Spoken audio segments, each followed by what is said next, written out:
이런 부분을 비싼 인건비로 낭비를 하시겠어요?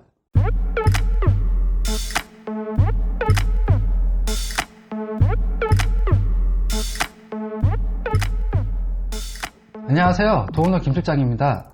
이번 영상에서는 인테리어 비용을 절약할 수 있는 방법에 대해서 알아보도록 하겠습니다.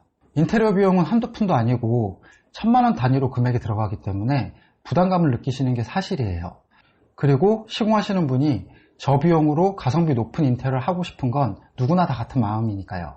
하지만 제가 지금부터 말씀드리는 6가지 꿀팁을 기억하신다면 비용을 훨씬 절약하실 수 있습니다. 첫 번째, 매장 계약할 때 인테리어 공정이 가장 적게 들어가는 곳을 선택해라. 매장을 계약하실 때 대부분의 사람들이 권리금, 월세, 그리고 상권만 보고 판단하시는 경우가 많이 있으세요. 하지만 꼭 현재 계약할 매장의 인테리어 상황을 파악하시기 바랍니다. 인테리어 비용은 컴퓨터 조립과 비슷해요. 내가 좋은 CPU를 갖고 있다면 다시 CPU를 살 필요가 없죠. 인테리어에서 CPU는 설비입니다. 가스공사, 소방공사, 수도, 전기 이런 것들이겠죠. 이런 부분이 갖춰져 있다면 몇백만 원에서 천만 원 이상까지도 금액을 세이브 하실 수 있으신 거예요. 또한 바닥 마감이 내가 원하는 스타일로 되어 있다. 예를 들어서 타일인데 내가 원하는 디자인이 시공이 되어 있다.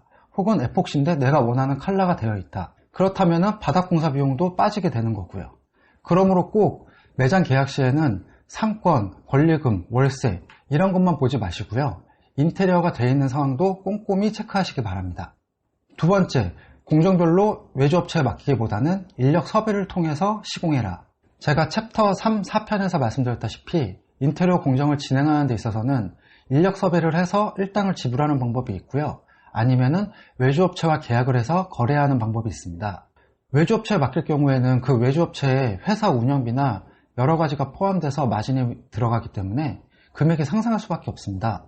그러므로 외주업체로 시공하는 것보다 인력을 섭외해서 일당을 지불하는 게 약 20%에서 30% 정도 금액을 세이브할 수 있습니다.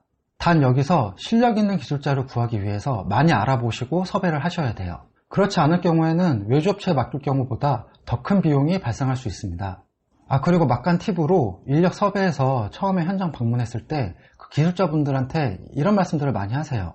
잘해주시면은 제가 소개할 분이 많다. 아니면은 내가 다른 현장도 있으니까 잘만 해주신다면은 제가 다른 현장에도 섭외를 하겠습니다. 이런 말씀들을 많이 하시는데요. 일 잘하시는 분들은 산전수전 다 겪으신 분들이에요. 일반 단타 소비자가 이럴 경우가 1%도 안 된다는 것을 이미 알고 있습니다. 씁쓸한 미소만 짓게 되고 불편하게 생각하시니까 이런 멘트는 자제하시는 게 좋습니다. 세 번째, 인건비를 줄여라.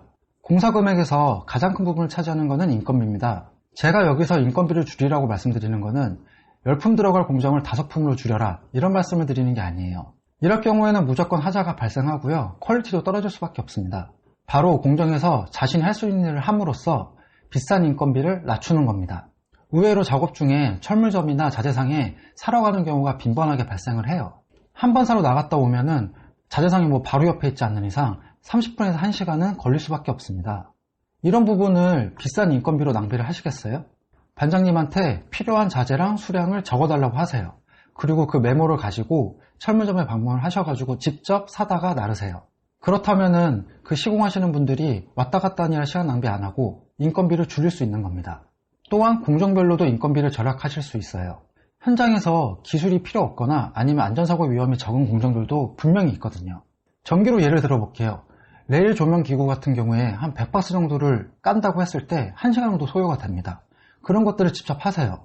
그리고 원통 기구와 파상공 이것들을 같이 다 조립을 해놓는 겁니다. 그렇다면은 기술자분들이 훨씬 빠르게 시공을 하실 수 있으세요. 또한 아침에 현장에 일찍 나오셔서 전기자재를 운반할 때 같이 도와드리세요. 빨리 운반이 끝나야지만 작업을 시작할 수 있잖아요. 이런 기본적인 일들만 도와줘도 품수가 줄어들고 그럼으로써 인건비가 절약되는 겁니다. 결국 비싼 인건비를 받는 이 기술자분들이 시공에만 집중할 수 있는 환경을 만들어 주신다면 인건비는 줄어들 수밖에 없겠죠. 네 번째, 제작보다는 기성품을 활용해라. 거의 모든 제품은 수제작보다 기성품이 저렴합니다. 붙박의자보다는 기성품 의자가 저렴하고요. 가격의 경우 방음이 그렇게 꼭 필요하지가 않다. 그럴 때 책장이나 아니면 파티션 등을 활용해 가지고 가격을 세우는 거를 생각해 보세요. 그렇다면 디자인적으로도 플러스가 될 수 있고 비용도 절약할 수 있으신 겁니다. 그러므로 꼭 제작으로 사이즈를 맞춰야 되는 경우가 아니라면 온라인 서치를 통해서 기성품으로 대체를 하세요. 그렇다면 여기서도 비용을 절약하실 수 있습니다. 5번째, 업체 의뢰 시 마감재를 직접 선택하시고 발주를 하세요. 인테리어 견적은 어차피 총 공사 금액에서 퍼센테이지로 기업 이윤이 들어가 있습니다. 기초공사에 들어가는 자재가 아닌 타일, 조명, 페인트 이런 것들은 직접 고르셔서 발주를 하는 겁니다. 그렇다면 견적서에 이런 마감재는 빠지게 될 테고요. 기업 이윤은 어차피 총 공사 금액에서 퍼센테이지로 붙으니까 이런 마감재에 대한 부분은 퍼센테이지가 줄어들겠죠. 예를 들어서 조명에 좀 많이 투자를 해서 200만원 정도 금액을 지불을 하겠다. 그럴 경우에 기업 이윤을 20% 잡았을 시 240만원을 인테리어 업체에 지불하셔야 되는 겁니다. 만약에 자기가 직접 디자인을 고르고 발주한다면 이 40만원 부분에 대해서는 세이브를 하실 수 있으시죠. 페인트, 타일 등 각 공정별로 따지면 비용은 더욱더 절약이 될 테고요. 여기서 제가 기초공사에 대한 자재는 제외시킨 것은 다른 이유가 아니고 기초공사에 들어간 자재는 일반 분들이 계산하기가 쉽지가 않아요.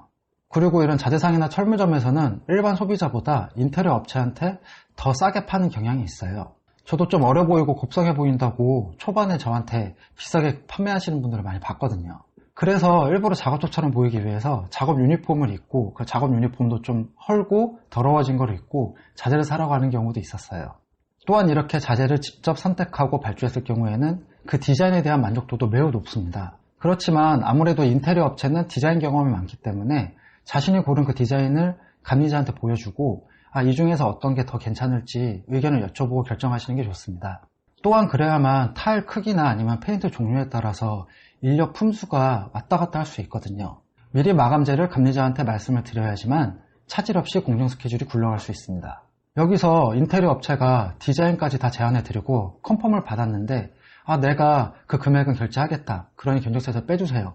이렇게 말씀하는 거는 인테리어 업체 입장에서는 상당히 큰 신뢰입니다.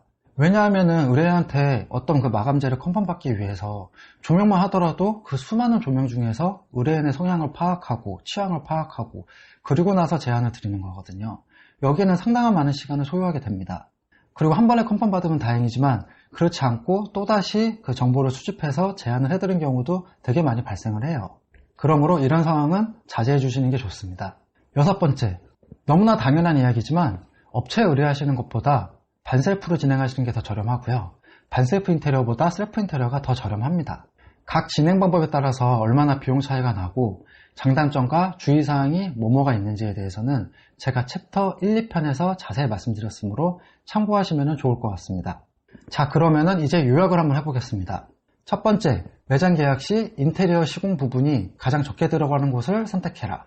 두 번째, 공정별로 외주업체에 맡기기보다는 인력을 섭외해서 일당을 지불해라. 세 번째, 인건비를 줄여라. 네 번째, 제작보다는 기성품을 활용해라. 다섯 번째, 업체 의뢰 시 마감재를 직접 선택하고 발주해라. 마지막 6번째, 업체 의뢰보다는 반셀프, 반셀프보다는 셀프가 더 저렴하다.